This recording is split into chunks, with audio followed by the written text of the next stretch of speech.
Hey there YouTube, busy boy Lipid out here with another reaction video. Today we got seconds from impact, United Airlines flight 1722. Let's get right into it, shall we? Hit it. This incident only took a couple of seconds, but what caused this giant 777 to suddenly start diving towards the sea below only a minute after takeoff sparked a lot of questions when it first happened. Was it due to... I do want to mention, a couple of seconds of anything happening in the air is almost always terrifying, if it's not exactly like planned or anything else like that. So fair enough.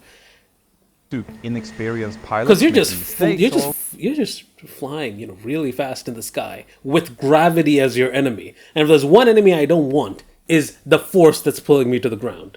Just me being me on that one. Yeah. Was it something completely different that had caused it? Stay tuned. United 1772. On the 18th of December 2022, the oh shit! Well, that's actually recent. Oh, okay. I thought maybe it was at least 5-10 years ago. Okay, wow, that's recent. On the 18th of December 2022, the Hawaiian Islands were in the grip of a severe winter storm, which was moving up from the southwest, carrying with it heavy thunderstorms, gusty winds and intense hail. During these kind of conditions, the job of pilots and air traffic controllers quickly becomes very complicated, as loads of aircraft generally will be forced to abandon their normal arrival and departure routes to avoid flying through storm cells. Now, even outside of these worst cells, moderate to sometimes severe turbulence can be experienced, which makes flying quite unpleasant, and that's exactly what it was like on this day. On the ground in Maui, two pilots from United Airlines were sitting in a shuttle bus taking them from their hotel towards Kaului Airport, where they were scheduled to operate United Airlines flight 1722 towards San Francisco. As they looked out through their car windows, they could see the rain pouring down and the palm trees battered by the gusty winds around them. They knew that there would be a challenging start of the flight ahead of them, but as an airline pilot, that kind of comes with the job.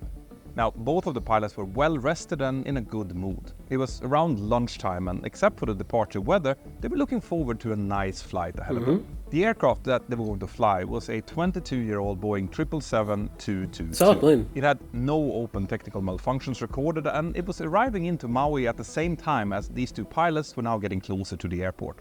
On board the inbound flight were the 8 cabin crew members who were then going to fly with these pilots back again to San Francisco on their second flight of the day. So far, so good. When the news of this incident hit the media, there were a lot of initial speculation about whether or not these pilots were part of a wave of inexperienced new hires, and therefore a sign of a potentially unsafe trend within the industry caused by the looming pilot shortage. So, was that actually the case? Well, you could probably say both yes and no in this case. The captain, who was 55 years old, had over 19,600 hours of total time, and 5,000 of those have been flown on the Boeing 777. That's a very respectable experience. But as my friend Juan Brown over on the Blanco Lirio channel pointed out, only 300 of those 777 hours had actually been flown as a captain. The final report doesn't clearly say this, but there is a possibility that the captain might have operated on the Airbus A320 between his co-pilot 777 experience and when he returned to it as a captain. That's often how it's done on the major airlines. Hold on a second, hold on, wait a minute. And when he returned to it as a captain. I get that, but maybe correct me if I'm wrong, but as I understand, between Boeing and Airbus planes, there are, not major differences in the way they operate, but there might be some procedural differences, maybe, certain prioritizations that you need to do between certain actions that will be different between types of planes. So it's kind of weird. You're training for the B777, you then go into the A320, you then, you're flying that, and then you go back into the B777 as pilot in command. I think that kind of is a bit, might be a bit weird, like when you're sitting in the B777 seat and you actually face an emergency and your brain kind of has to take a minute or two to switch between the training you have between the flight you used to pilot the A320 and the flight you're actually flying the B777, and you're going to make mistakes for sure. That's often how it's done on the major airlines. If that was the case, well, then the captain was relatively new in the 777 left seat, and as Juan pointed out in his video, the Airbus and the Boeing 777 handles very differently, even though they're both fly-by-wire aircraft. In the Airbus, you just have to use your side stick to point the nose of the aircraft where you want the aircraft to go, and then the aircraft will auto-trim and basically do what it's told to do. But in the 777, you would have to remember to trim the aircraft yourself and react to whatever forces that the underslung engines and the flaps might cause. Just like Oh no. Okay. Well, I can see where this is going. Basically, he's going to try inputting in a command, and it doesn't go the way he seems because he's confused between the type of planes he's flying, which is my best guess is what's going to happen. Okay. like in any other Boeing aircraft. And under stress, these Yikes. kind of handling differences might become important. The co-pilot was also quite experienced, with around 5,300 hours of total time, but he was very new on this particular type, with only 120 hours on it.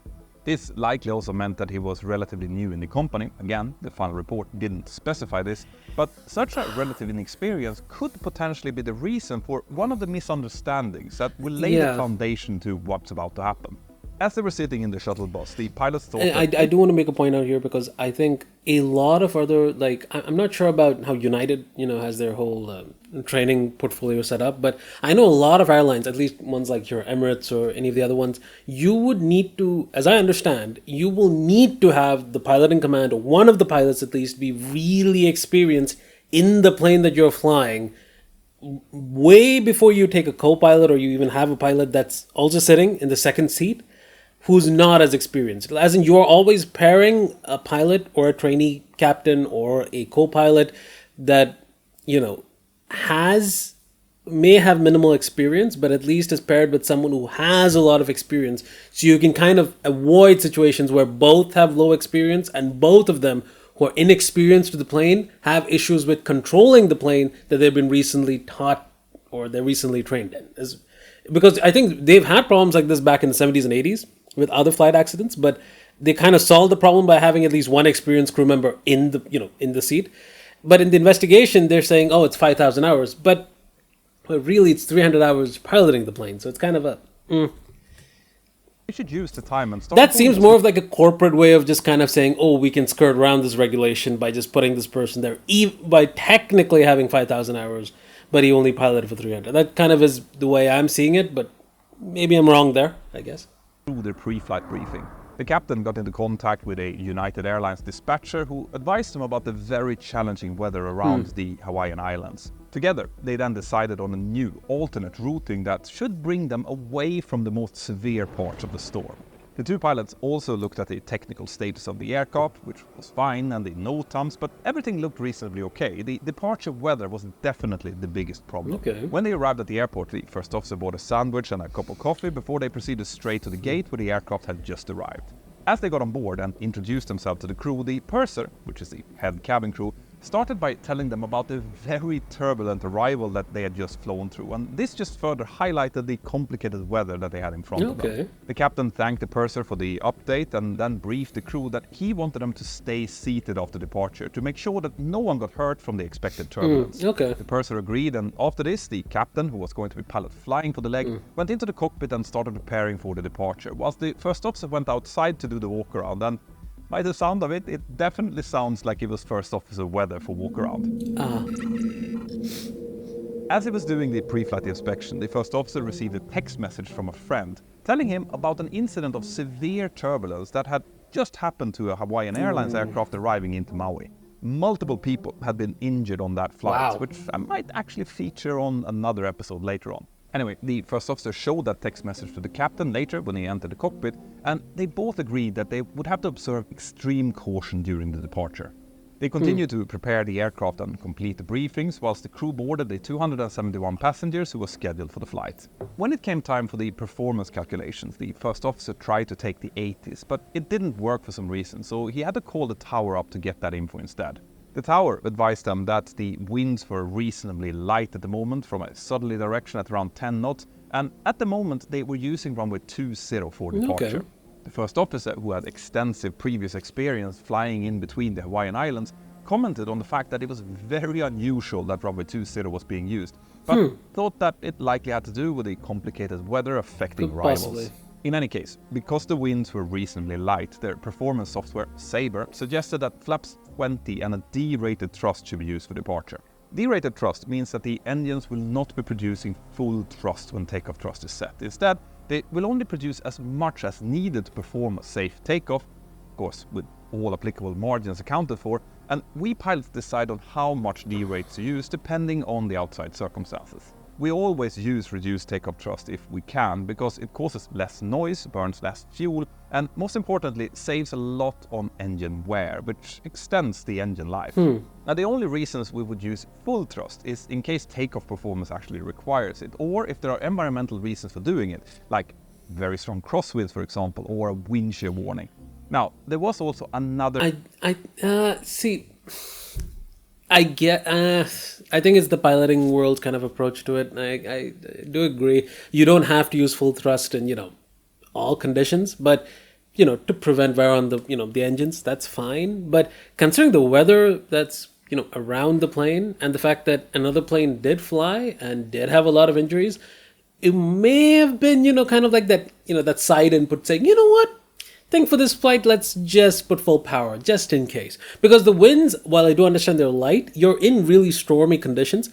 And again, I'm not educated enough to, kind of say it. But if I had to guess, you might think that in really stormy weather conditions, those winds will change rapidly. Like they're rapidly changing wind conditions. So either that's not what happened or something else may have caused like the issues that's going to come up with this flight, or if you have rapidly changing weather conditions like thunderstorms and things around you, you might as well fly it with full power. It's just my opinion, I suppose. Like I mentioned before, the pilots had decided to use... Well, then, I mean, obviously, the corporate, the plane is probably just going to be like, you know what, let's just say one where if there's really no requirement, you aren't really allowed to use full power thrust. Maybe they might put some requirements on the pilots. I don't even know that. I have no clue. 20 for departure. Okay. And this is significant as flaps 15 is by far the most common takeoff setting on the Boeing 777-200. Okay. Now, a curiosity with the 777 is that if flaps 20 is being used for takeoff, when the flap retraction is initiated, the pilots won't go from flaps 20 to 15, which is the next flap step, but instead directly to flaps 5 and just skip flap 15. So this is what the captain was planning to do, as he had done throughout his 777 career so far. Another thing that we need to discuss here is the way that the different flap settings and their respective maximum speeds are shown on the pilot's primary flight displays. The minimum flap speeds are generally shown as a little flap bug with a associated number on it, situated on the speed tape, which is on the left side of the primary flight display. Now, in the case of a flaps 20 departure, the flap 20 bug might not be shown, but when the nose is lowered to accelerate, a positive speed trend is observed and the speed is high enough to start retracting the flaps, the pilot flying will call for flaps 5, and the pilot monitoring will then first verify that the speed is safe and then select flaps 5. This procedure will then continue as the speed keeps accelerating, so that when the flaps 5 bug is passed, flaps 1 will be selected, and so on until the flaps are fully retracted. Now, since the flaps and slat increases the wing's overall area and lower speed quite a bit, they're obviously subject to certain maximum speed limitations. The more flaps you have selected, the lower that maximum speed is, and that's shown on the speed tape as an alternating black and red barber's pole.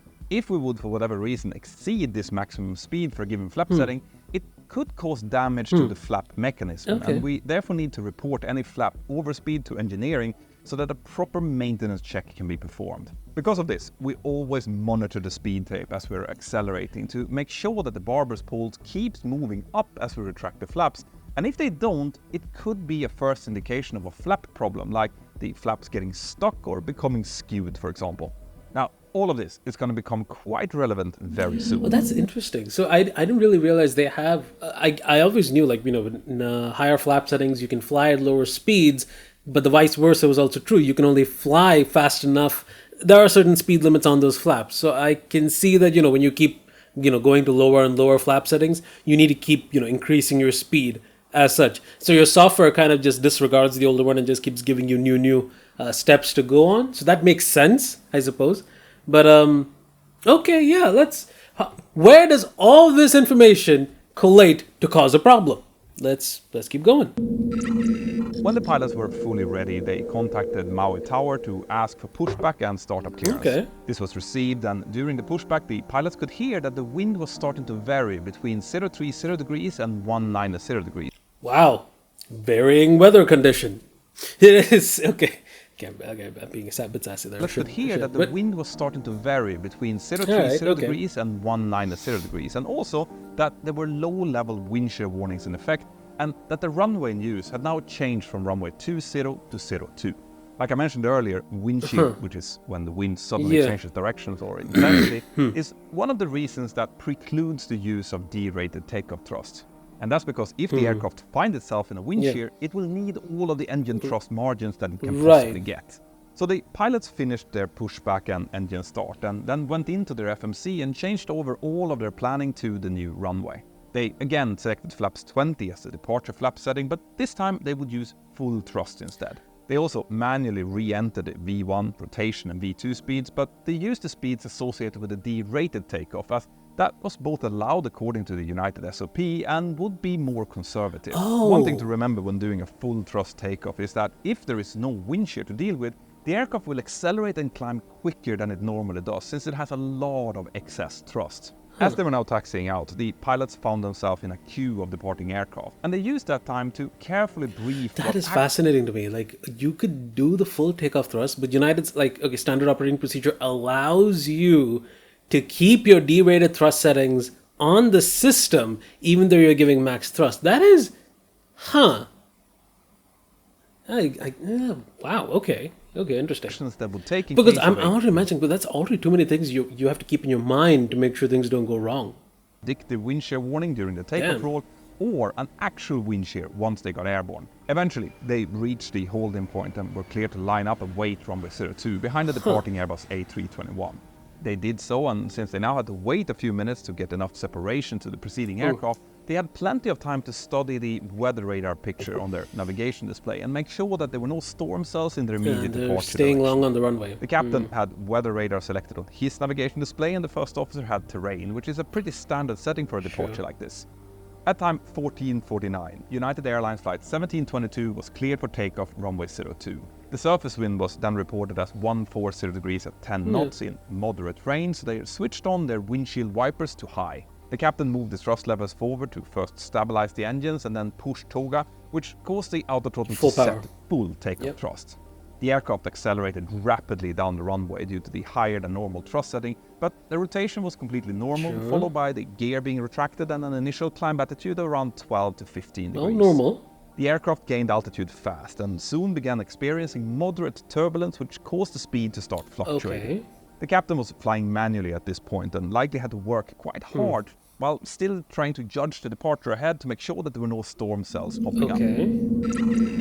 When the aircraft passed 1,000 feet, the outer throttle reduced the thrust from takeoff thrust towards climb thrust, and this also coincided with the minimum flap retraction altitude. This meant that the captain now lowered the nose slightly to start accelerating the aircraft and get the flaps retracted, and now things will start to happen very fast. What I'm about to tell you all took place within 30 seconds, and that's worth remembering.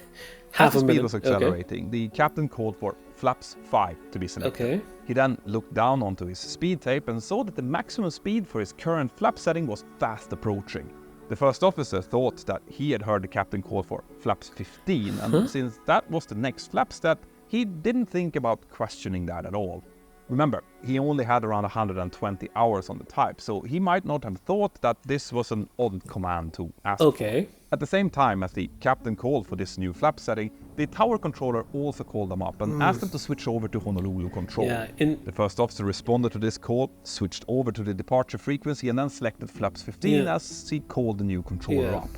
He was immediately cleared to continue the climb to 16,000 feet, and the controller also advised him that there were extreme precipitation in all quadrants and that they were clear to avoid weather at their own discretion. The first officer read back this message and then proceeded to set 16,000 feet in the mode control panel and then select weather radar on his navigation display as well. Whilst this was going on, the captain was still looking at his primary flight display. He was expecting the barber's poles to start moving up to the flaps 5 maximum speed, but as he was still accelerating, he got the feeling that the barber's poles were actually moving in the opposite direction.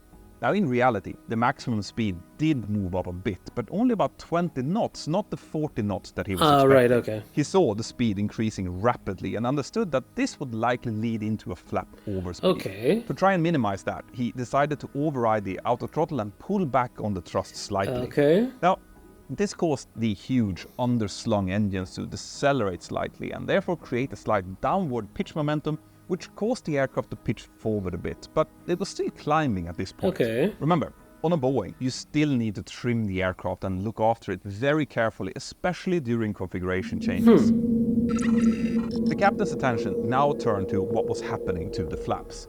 In his mind, the flaps should have been moving to flaps 5, and since that was not happening, he was now anticipating some kind of flap malfunction and started looking at the ACAS to see if there was any emergency procedure that needed to be done. That's when he realizes, probably. And since there was nothing there and no chimes had been heard, he called flaps 5 again, twice, and then looked at the first officer to verify that he indeed was selecting flaps 5.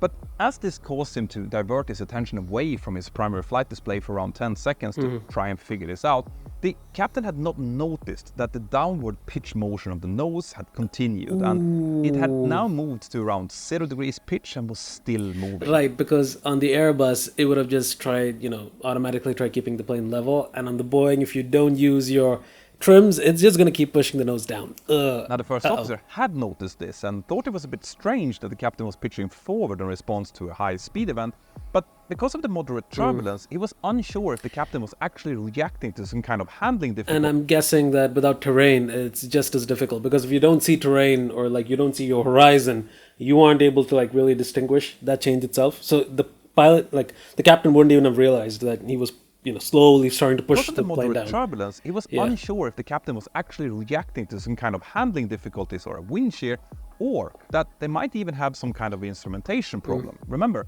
all of this happened in a matter of only a few seconds. Now, he did ask the captain about the pitch, but received no immediate response. Right. Instead, the captain asked for flaps 1, likely still concerned and concentrated on the impending flap overspeed collision. I don't want to put words in people's mouth or kind of guess what happened, but I think what the pilot is trying to go through maybe is I've seen this happen. It's like information incapacitation. It doesn't have to be with just piloting. In work as well, if you have a lot of information trying to you have to ingest at one point in time and you don't have time to process it, what you're most likely to do is kind of start compartmentalizing it and start taking up the most important priority piece of information and start acting on it.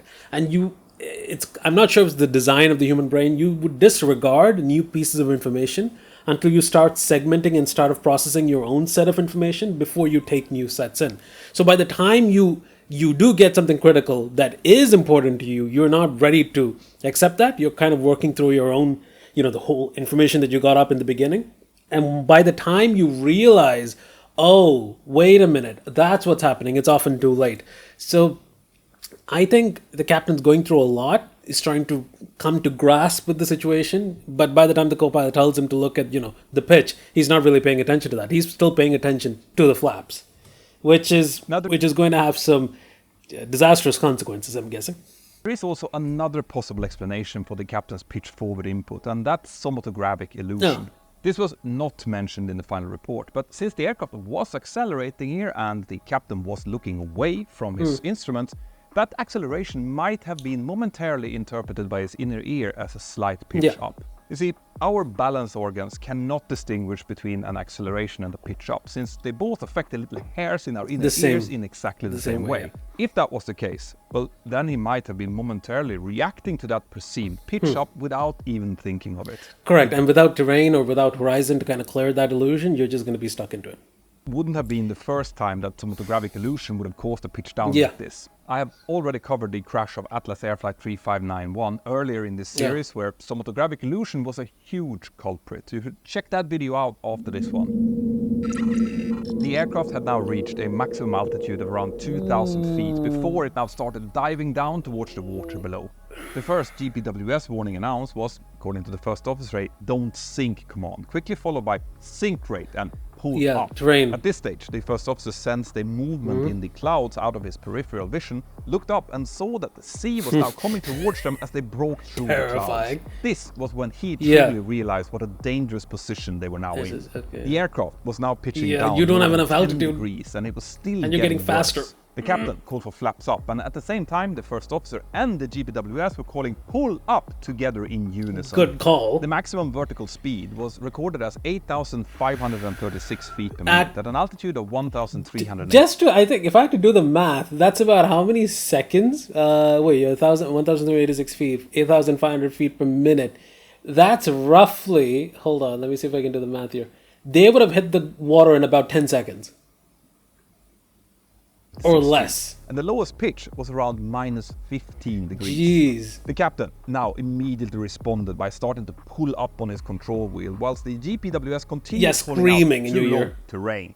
This pull caused a vertical G loading of around 2.66 G, and finally, as the aircraft I know, like, when people say, like, oh, it's only 2 Gs, and I've seen people take 10. It's like, look, the G-force loading is, when you say 2.7 Gs, that's 2.7 times the force of gravity on you. The amount of weight those passengers and everyone on the plane is feeling, you are going to be compressed into your seat, for sure. Movement in the clouds out of his peripheral vision, looked up and saw that the sea was now coming towards them as they broke through the clouds. This was when he truly realized what a dangerous position they were now in. The aircraft was now pitching down more than 10 degrees, and it was still getting worse. The captain called for flaps up, and at the same time, the first officer and the GPWS were calling pull up together in unison. Pretty sure it's not going to go The well. maximum vertical speed was recorded as 8,536 feet per minute. Less than 10 seconds from impact. Less than 10 feet. And the lowest pitch was around minus 15 degrees. The captain now immediately responded by starting to pull up on his control wheel, whilst the GPWS continued calling out too low terrain. Screaming at you. This pull caused a vertical G loading of around 2.66 G, and finally, just to understand, like 2.66 G, people, some people might say, oh, but fighter pilots have like 4 or 5 or higher sets of Gs. It's like, look, 2.66 times the force of gravity on your body is going to, I won't say crush you, it'll just be pushing you into that seat. You will feel it 100%. Not to mention, it's like, well, yeah, I mean, it's not fatal, but you definitely won't feel comfortable when you're in a plane. You look out the window, the water is coming closer to you, and you're just like, wait, why is it? Ooh, we're pulling up. And then you feel it. The aircraft reached its lowest point of 748 feet over the sea. The giant 777 now finally started moving its nose towards the sky again. The captain initially reduced the thrust slightly, again probably to avoid that flap overspeed that they still had, but soon added maximum thrust in accordance with the controlled flight into terrain. Good call. CFIT escape maneuver. The aircraft there's a reason why it's called toga. It's take off, yes, go around, yes, but also when you're close to terrain, yes. Fair enough. Up to 23 degrees nose up and reached a maximum climb speed of 8,680 I would do that too. Before the captain returned the nose towards let's have some altitude. got the aircraft back into trim and then finally engaged the autopilot. From the time that the captain looked away from his primary flight display until they were in the most critical part of this incident, it had only taken about 10 seconds. This is a clear indication of how quickly things can happen if you lose concentration during a critical phase of flight, especially during challenging conditions like this. The crew continued climbing towards their cruise altitude and had to continue to avoid storm cells and moderate turbulence for the rest of the climb. Once they had leveled off, the captain contacted the purser to check on the status of both the passengers and the crew, and luckily they had all been seated with their seatbelts fastened during this ordeal, and they had actually been expecting some quite severe turbulence, so they were all fine. And since there was no indication of anything wrong with the aircraft, the crew elected to continue their flight towards San Francisco. That is interesting. I mean, typically, I think, look, when the amount of forces you're loading on the plane and like the control surfaces, regardless of whether the plane is safe or not, you kind of need to land at the nearest airport to kind of assess that damage for sure. It doesn't matter if you think it's like, oh, it's probably safe. You don't want to have a problem later on in the flight from those control surfaces for sure. But I guess 2.66, I mean, they wouldn't know what force loading was there in the plane. That's fair. But I think, a more safer, I think a more cautious pilot would have, elected to just land and just check the plane out for sure. During the cruise, the pilots debriefed what had happened and decided to file one report each when they arrived at base, which was the correct thing to do. That is good. They then did an approach and landed uneventfully in San Francisco, and of course the flap exceedance had already been reported by the aircraft itself, so they were met by engineering at their arrival to check on the flaps. Okay, that's good. That's good. Even though the pilots reported this through the correct channels, the incident didn't initially trigger a full investigation. Okay. Instead, it was only about 2 months later when the Air Current highlighted the incident in one of their excellent articles And that's when the FAA and the NTSB started their own investigations. Sadly, by then, both of the cockpit voice and the flight data recorder had been overwritten, so this report is based on the interviews with the pilots and ADSB data, as well as whatever they could retrieve from the aircraft quick access recorder. The report finally said that the incident was caused by a miscommunication between the pilots, which led to a failure to manage the aircraft's vertical flight path, airspeed and pitch altitude. The outcome of the investigation led to United Airlines modifying one of their pilot training modules, as well as releasing an intra-company awareness campaign describing what had happened and what could be learned from it. Now, before anyone starts writing in the comments below how irresponsible this was and how it could never happen to you, think of how many times you've looked away for just a few seconds. Yeah, that's the most important thing. It's like you don't even know how quickly things can go wrong unless in the air, it's just about, bro, you could basically be caught in like a turbulence of another plane and you'd be sent hurtling to the water, which I think was one air crash investigation as well. It's just, if you are not at your best, like pristine mental condition and physical condition to take control of that plane, you are dead. There is no way around that. As you're driving your car. Things like this does happen, and we as an industry learn from it by adapting training and pilot awareness. This is what these reports are for. Now, watch these videos next, and please subscribe to the channel if you liked it, and have an absolutely fantastic day. Yep, fair enough. I think excellent video. I am, for what it's worth and how much, people can blame the pilots, I do want to say that they were professional. They kind of still, decided to put the reports out, say this is exactly what happened. If you want to do an investigation, you should do an investigation. This is what we did. This is how we corrected the issue. This is why we think the issue happened. And they were just honest about it. I think I would much rather be willing to put my life in the hands of pilots like that than pilots who just try, covering things up. 100%. But yeah. Fair enough. The only thing that's kind of slightly unsettling is United, when they got the report, didn't decide to do anything about it. And the NTSB and FAA only did an investigation because some journalist did an article blog post about it, which is wild. But either case, hope you guys enjoy the video. Like, comment, subscribe, and catch you beautiful bastards in the next one. Peace. Take care. Nice.